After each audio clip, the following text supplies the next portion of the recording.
Pushpa 2 cinema గురించి తెలుగు రాష్ట్రాలు కాదు, దేశం కాదు, ప్రపంచంలో చాలామంది మాట్లాడుకుంటూ ఉన్నారు. కేవలం 5 రోజుల్లో 900 కోట్లు కలెక్ట్ చేసిన మరే ఇండియన్ సినిమా కూడా హిస్టరీలో లేదు. ఫాస్టెస్ట్గా 1000 కోట్లు కలెక్ట్ చేసిన మూవీగా రికార్డ్ సృష్టించబోతూ ఉంది. ఈ స్థాయిలో ఆ సినిమాకు ప్రశంసలు అందుతూ ఉన్నాయి. అండ్ ఫస్ట్ పార్ట్ పుష్ప కూడా మొట్టమొదటిసారి ఉత్తమ హీరోగా తెలుగు వాళ్ళకి దక్కింది. ఇన్ని దశాబ్దాలలో అల్లు అర్జున్ పెర్ఫార్మెన్స్ గురించి ప్రతి సినీ ప్రేమికుడు కూడా మాట్లాడుతూ ఉన్నారు. సినిమా ఎట్లుంది ఎట్లా లేదు అనే కథ పక్కన పెడితే అల్లు అర్జున్ పెర్ఫార్మెన్స్ మాత్రం వండర్ అని చెప్పి హై ఎండ్ ప్రశంసలు కురిపిస్తూ ఉన్నారు.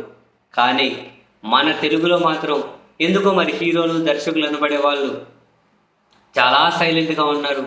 కనీసం ఒక్క మాట కానీ దీని గురించి మాట్లాడడానికి వాళ్ళకి ఎందుకో మనసు రావట్లేదు.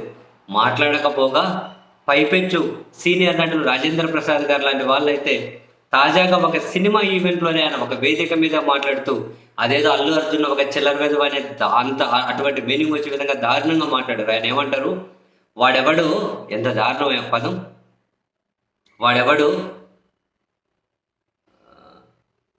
చందనం దొంగ అంట, అట్లా వాడెవడో చందనం దొంగ, వాడు స్మగ్లరు, వాడు సినిమా హీరో అంట.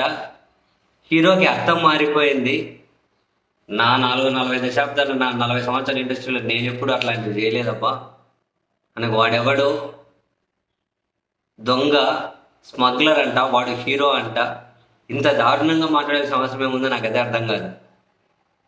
ఎవరిని సాటిస్ఫై చేసేకి, ఎవరిని సంతృప్తిపరిచేకి?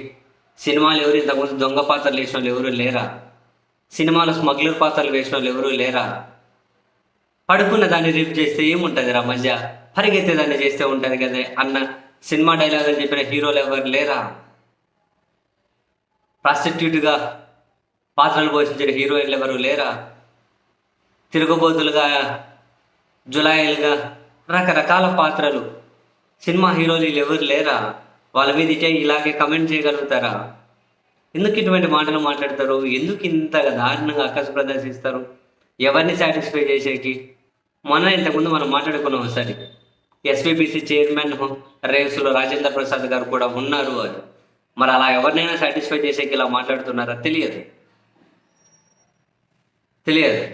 అంత సీనియర్ నటులు ఎందుకు అని దేశం ప్రపంచంలో చాలామంది మాట్లాడుతున్న తెలుగు సినిమా గురించి ప్రశంసించాల్సిన చోట వాడెవడో అంటూ ఇలా మాట్లాడడం ఏంటో చాలా ఎబ్బెట్టు కాదు, చాలా చీదరంగా అనిపించింది.